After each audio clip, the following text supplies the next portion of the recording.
Balik Pilipinas na ang mahigit 170 mga Pilipinong pinangakuan ng trabaho sa Thailand. Pero ginawa lang scammer at tinorture pa sa Myanmar. Nakatutok si JP Soriano.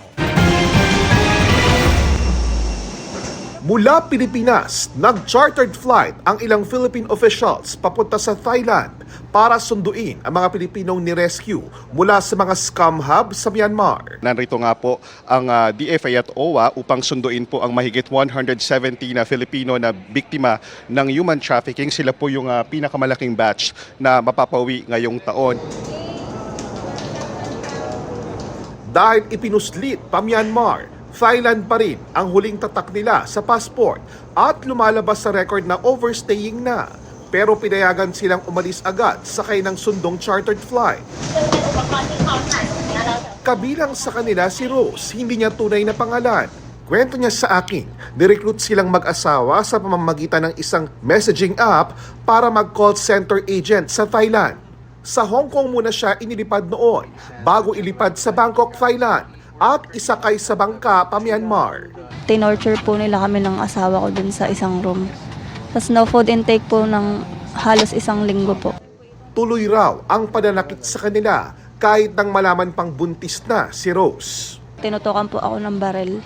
Kahit po nagmamakaawa na kami ng asawa ko, hindi po sila tumitinag. Talaga pong sinasaktan pa rin po nila kami. Kasama rin ang asawa nang i-recruit si Ron, di niya rin tunay na pangalan. Pero nang ibiyahe na sila papuntang Myanmar, pinaghiwalay silang mag-asawa. Hiwalay po. Nagulat po ako kasi hiwalay kami ng doon na po ako na doon. Kalauna nakita rin silang mag-asawa matapos silang ilang beses ibenta ng kanilang Chinese employer sa Myanmar.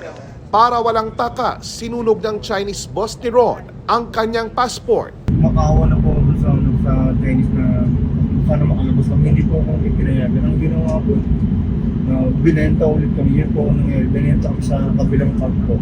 Ibang part naman po yun. The only reason na umuwi sila ngayon is because nagsasara yung mga scam factories because the Thailanders shut off the kuryente and the internet. No? So, this is a trilateral cooperation nila with Thailand, Myanmar, and China. Ilang Pilipino pa ang nasa mga scam hub sa Myanmar, Cambodia at Laos. Pero tukoy na, lahat sila idinaan sa Thailand. Although we can go to Thailand na walang visa, it doesn't mean we can work in Thailand. So if they promise you jobs in Thailand, baka kung saan kayo dadalhin. Naiintindihan naman natin na talagang kailangan ng trabaho pero huwag na sa ganitong paraan.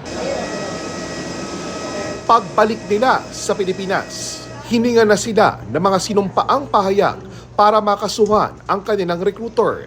Tatanggap din sila ng tulong mula sa gobyerno. Para sa GMA Integrated News, JP Soriano, nakatutok 24 oras.